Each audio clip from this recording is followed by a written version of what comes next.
Tidak sampai di situ, Fania juga mencuri lihat di bagian pintu kamar. Dia mengintip lalu...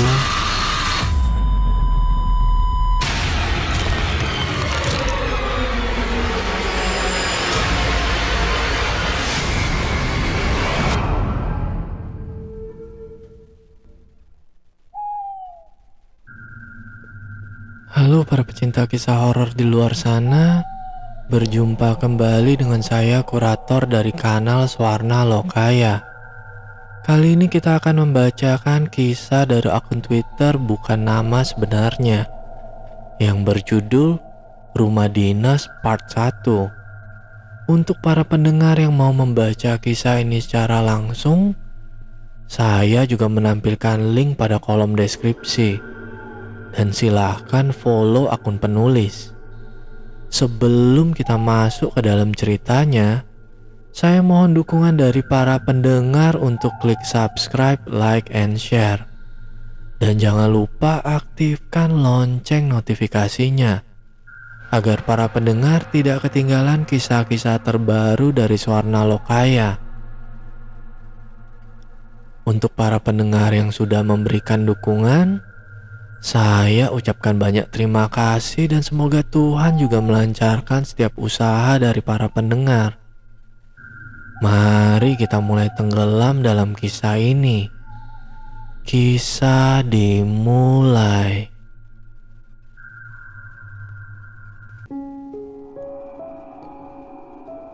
Aku nggak tahu apakah cerita ini horor atau bukan. Mungkin bagi sebagian orang cerita ini biasa dan bukan horor. Tapi bagiku, ini pengalaman keluarga kami yang tidak akan bisa aku lupakan seumur hidup.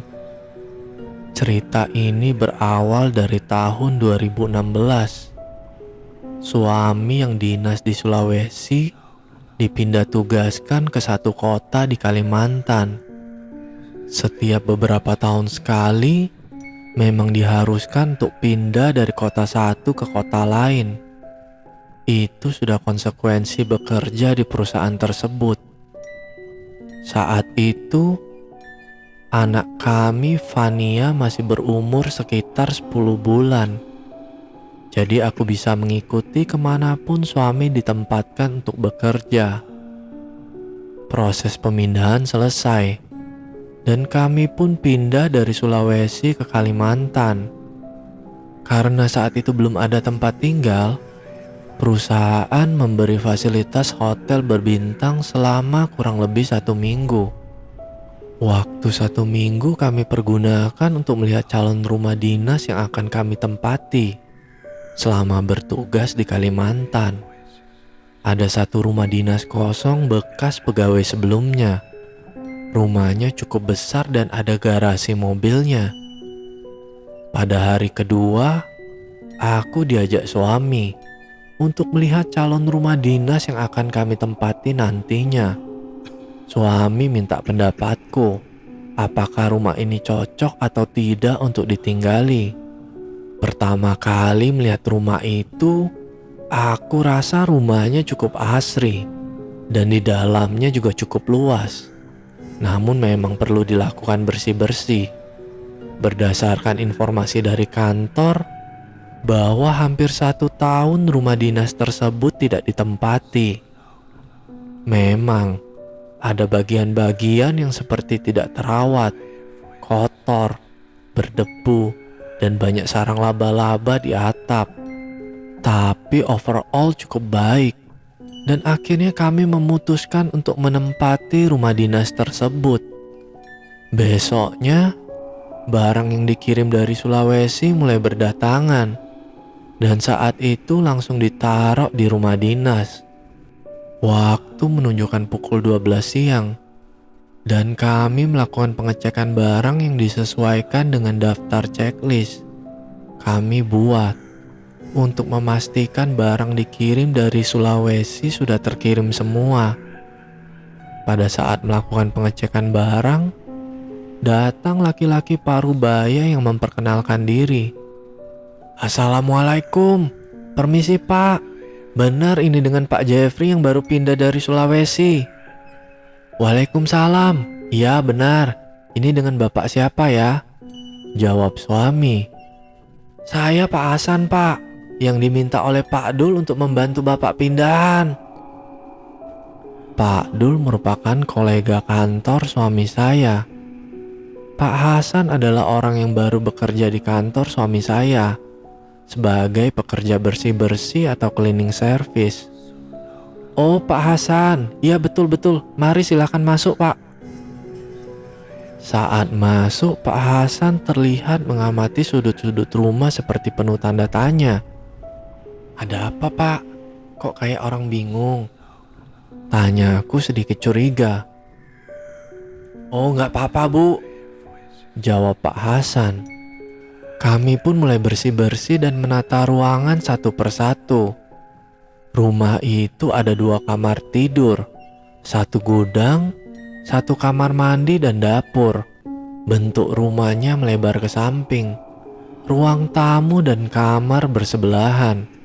Tapi antara ruang tamu ke dapur terpisah sekat seperti lorong kecil. Lorong itu gelap dan kosong karena tidak dapat pencahayaan dari lampu.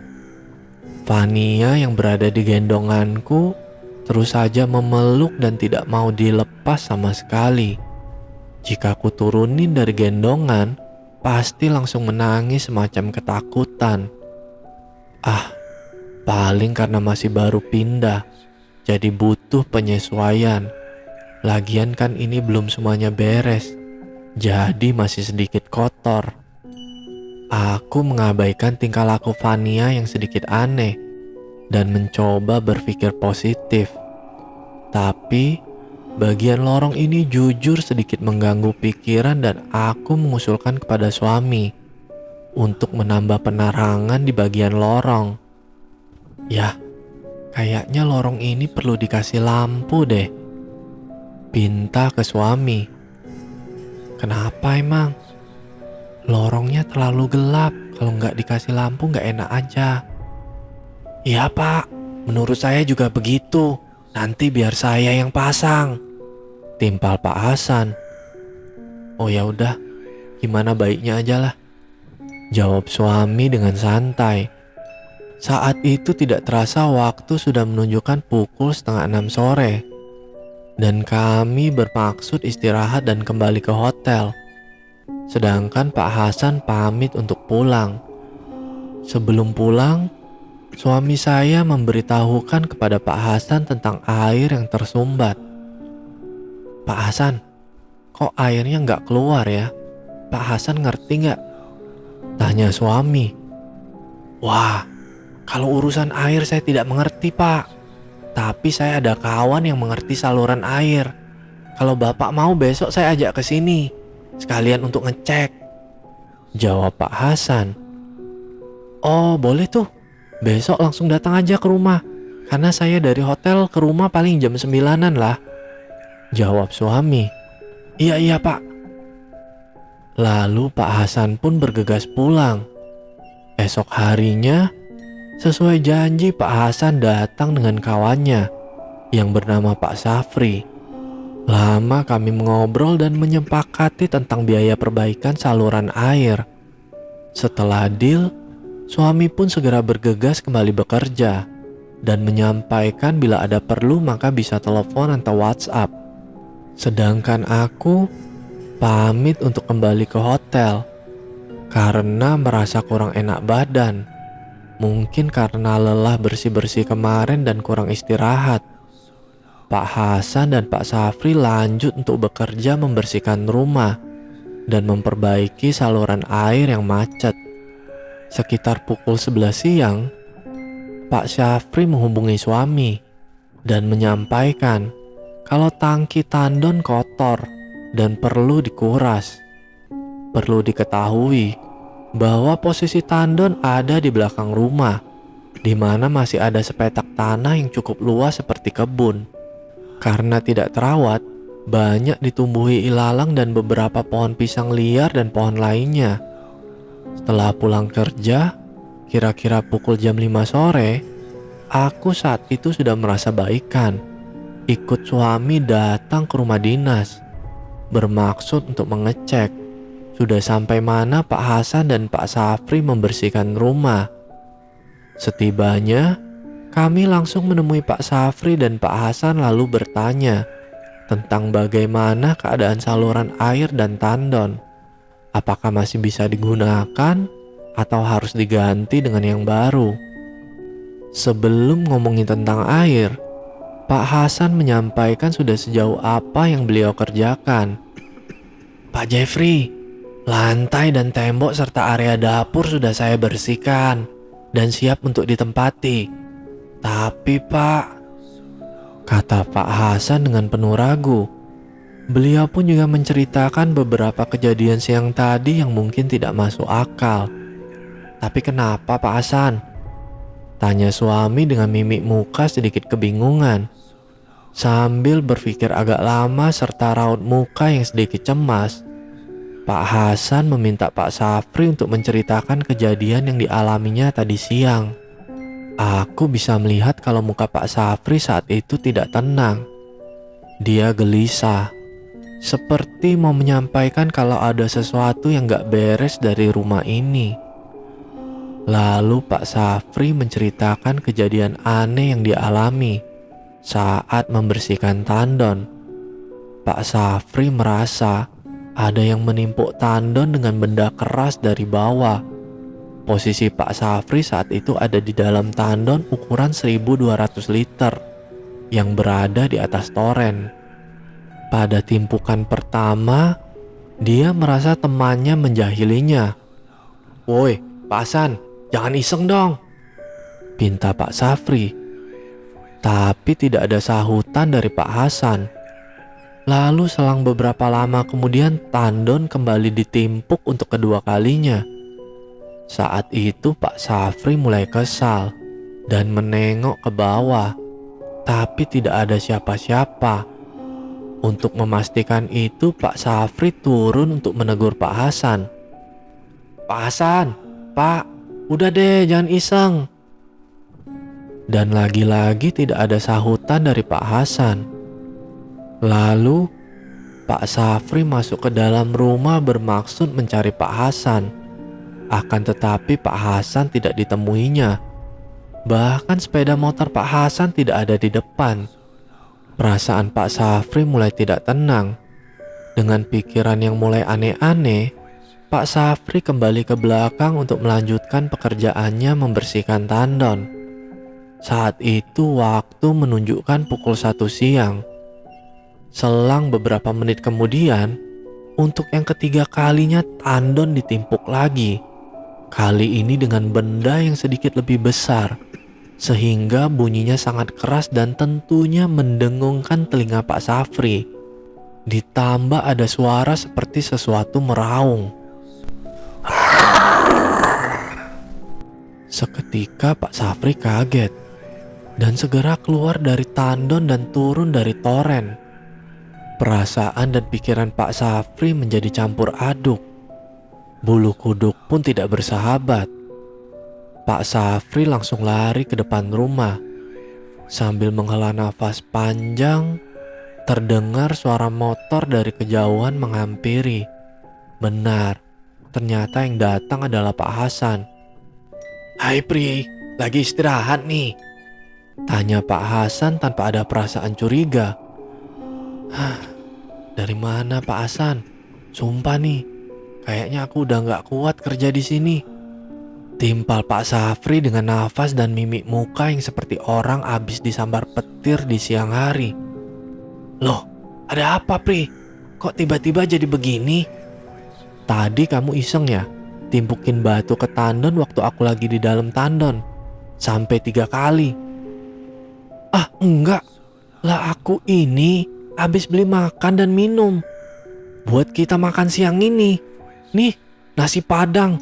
Udah siap disantap," imbu Pak Hasan sambil menunjukkan bungkusan nasi padang dari sepeda motornya. "Memangnya ada apa sih?"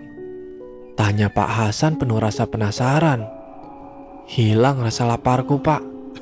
Sepertinya tadi aku digangguin sama barang gak jelas. Tuh lihat, masih merinding kan? Sambil nunjuk tangannya sendiri. Dengan rasa campur aduk serta takut tersebut, diceritakanlah kejadian aneh yang menimpa Pak Safri ketika membersihkan tandon di belakang rumah. Pak Hasan hanya bisa berucap astagfirullah setelah mendengar cerita dari Pak Safri. Dalam pikiran Pak Hasan, dirinya sudah punya firasat aneh bahwa di rumah ini ada yang tidak beres. Sesuatu yang tidak bisa dijelaskan oleh akal sehat. Hal tersebut bisa dia rasakan waktu pertama kali masuk ke rumah dinas untuk memperkenalkan diri beberapa hari lalu. Pak Hasan, apa kejadian ini perlu ya kita sampaikan ke Pak Jeffrey? Tanya Pak Safri. Coba deh, nanti kita omongin ke Pak Jeffrey pelan-pelan. Takutnya ntar tersinggung atau apa. Perlu diketahui, sekitar rumah dinas memang sangat sepi meski di siang hari. Banyak pohon-pohon besar menghiasi sepanjang jalan komplek rumah dinas. Komplek rumah dinas ini tidak seperti komplek perumahan pada umumnya. Hanya sesekali orang melewati jalan ini. Mungkin karena ini gang buntu, jadi yang lewat ya cuma orang yang memang tinggal di komplek perumahan dinas ini. Rumah dinas di sini ada beberapa blok, dari blok A sampai blok K. Jalanannya pun tidak merata, jadi dari blok A ke blok K semakin menanjak. Posisi rumah yang aku tempati ada di blok G, paling ujung dan pas di tikungan. Di atasnya lagi ada blok H sampai blok K, dan semua sudah terisi penuh oleh karyawan. Setelah rumahku ada semacam gardu listrik gitu. Jadi kalau mau ke blok H sampai blok K, pasti lewati rumahku dulu lalu gardu listrik itu. Depan rumah jarak sekitar 50 meter ada tanah kosong. Modelnya hampir seperti lapangan, tapi lebih kecil dan di tengahnya ada pohon besar. Mungkin usianya 10-20 tahunan lebih. Pohonnya udah tua juga. Kalau siang hari sih enak, rindang gitu di bawah pohon. Tapi kalau udah malam hari, sedikit serem karena minim pencahayaan dari lampu. Setelah mendengar cerita dari Pak Safri, suami sedikit tidak percaya. Memang suamiku jarang banget bisa percaya sama hal seperti itu. Lalu, dia melihat keadaan kebun belakang rumah, dan aku pun mengikuti dari belakang sambil menggendong Fania. Pak Hasan dan Pak Safri juga turut mengikuti. Yang aku lihat kebun belakang ini memang cukup seram. Ilalang tumbuh dengan liarnya, hingga setinggi dada manusia dewasa. Tanpa berpikir panjang, aku juga setuju dengan pendapat Pak Safri untuk membersihkan ilalang dan memasang lampu taman. Aku lalu berdiskusi dengan suami. Ya, benar kata Pak Safri, kalau ini mesti dibersihin dan dikasih lampu taman biar terang. Pintaku. Ya udah, jawab suami mengiyakan. Pak Hasan, besok semua ini dirapikan ya. Potong semua ilalang dan belikan lampu taman. Sekalian tolong dipasangin. Pinta suami ke Pak Hasan. Baik Pak, besok akan saya kerjakan, jawab Pak Hasan. Lalu aku memberi uang ke Pak Hasan untuk membeli lampu taman. Berpisah, aku dan suami kembali ke hotel, dan Pak Hasan beserta temannya pulang ke rumah. Sebelum pulang, suami memastikan ke Pak Safri bahwa tandon sudah selesai dibersihkan dan air siap digunakan. Setelah semuanya beres, kami pun pergi. Esoknya, pada hari ke-6, sudah mulai merapikan barang. Dan ladang di belakang rumah juga sudah beres dibersihkan. Lampu taman sudah dipasang jadi bagian belakang cukup terang. Pak, pohon pisang yang di belakang mau sekalian ditebang, tanya Pak Hasan. Udah Pak, biarin aja gak apa-apa. Lumayan juga kalau bisa berbuah kan. Suami enggan memotong pohon pisang yang tumbuh liar itu. Barang sudah tertata dengan rapi. Rumah selesai dibersihkan. Masalah air juga sudah beres. Akhirnya, rumah dinas ini siap untuk dihuni. Hari ketujuh, aku dan suami mulai merapikan baju yang ada di hotel. Lalu kami pun check out dan pindahlah ke rumah dinas. Hari pertama menempati rumah itu, kami tidak lupa untuk mengadakan syukuran. Jadi kami mengundang tetangga untuk datang ke rumah. Tak lupa Pak Ustadz juga kami undang untuk memimpin doa. Selayaknya syukuran sebelum tinggal di rumah baru. Jam menunjukkan pukul 4:30 sore. Sedangkan undangan tasyukuran pukul 5 sore. Aku buru-buru memandikan Fania. Sebelum para tetangga datang, pikirku. Karena saking repotnya beberes baju, jadi telat memandikan anakku. Selesai mandi, Fania aku bawa ke kamar untuk dipakaikan baju. Dari kamar mandi, Fania aku pakein handuk. Karena handuknya gede, jadi seluruh badan Fania tertutup mulai dari rambut sampai kaki. Seperti bayi di bedong gitu. Jadi bagian muka masih terbuka. Sesampainya di kamar, handuk Fania aku lepas. Tapi setelah handuk terlepas, dia tiba-tiba ketakutan lalu meluk aku dengan erat. Heran, Fania kenapa? Tadi di kamar mandi gak kenapa-kenapa. Tapi setelah handuk dilepas, meluknya erat banget. Aku coba berpikir positif aja di situ. Mungkin Fania kedinginan karena handuk yang membungkus badannya aku lepas. Tidak sampai di situ, Fania juga mencuri lihat di bagian pintu kamar. Dia mengintip, lalu kembali memeluk erat aku seperti ketakutan melihat sesuatu. "Kakak kenapa?" Tanyaku sambil melihat ke arah pintu kamar juga. Kosong, tidak ada apa-apa. Dan udara tiba-tiba saja menjadi sedikit panas. Fania tiba-tiba menangis dengan kencangnya. Sampai aku bingung sendiri dibuatnya. Para tetangga sudah mulai berdatangan. Suami yang sudah menunggu di depan mempersilahkan masuk ke dalam rumah. Aku tetap di kamar menenangkan Fania. Setelah sedikit tenang, buru-buru aku pakaikan baju supaya tidak masuk angin nantinya. "Bun, tetangga udah pada datang tuh, keluar Gi," pinta suami. "Ini gimana Fania nangis sambil meluk aku kayak gini?" "Fania kenapa sih?" tanya suami heran melihat anaknya yang bertingkah aneh. Karena memang Fania tidak pernah bertingkah seaneh ini sebelumnya.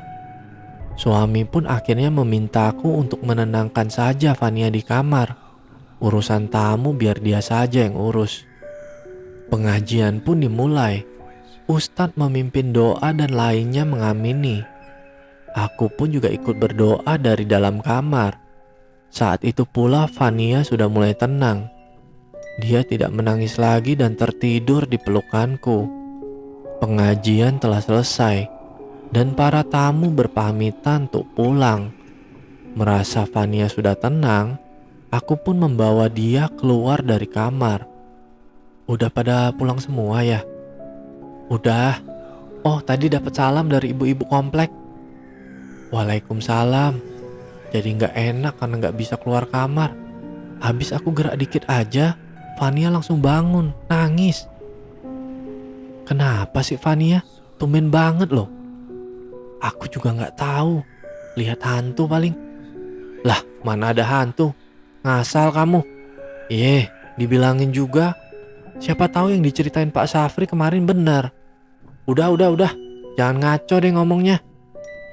Kalau belum mengalami langsung, suamiku memang kurang percaya sama hal-hal seperti itu. Kemarin, setelah Pak Safri menceritakan kejadian yang dialami sewaktu membersihkan tandon belakang, suamiku hanya menanggapi dengan santai. Aku sebenarnya sedikit khawatir tinggal di sini setelah apa yang dialami Pak Safri kemarin. Apalagi kita ada anak kecil yang belum ada 1 tahun. Dan katanya anak kecil itu lebih sensitif sama hal-hal seperti itu. Tapi lagi-lagi aku mencoba berpikir positif aja dan mengikuti suamiku untuk tetap tinggal di rumah dinas ini. Malamnya kami lalui seperti hari-hari biasa dan memang tidak terjadi apa-apa. Tapi setelah 3 hari, pengalaman tidak menyenangkan pun datang. Mulai aku yang tiba-tiba sakit, terus anakku juga ikut-ikutan. Lalu yang terparah, suamiku juga sakit keras, hingga hampir membahayakan nyawanya.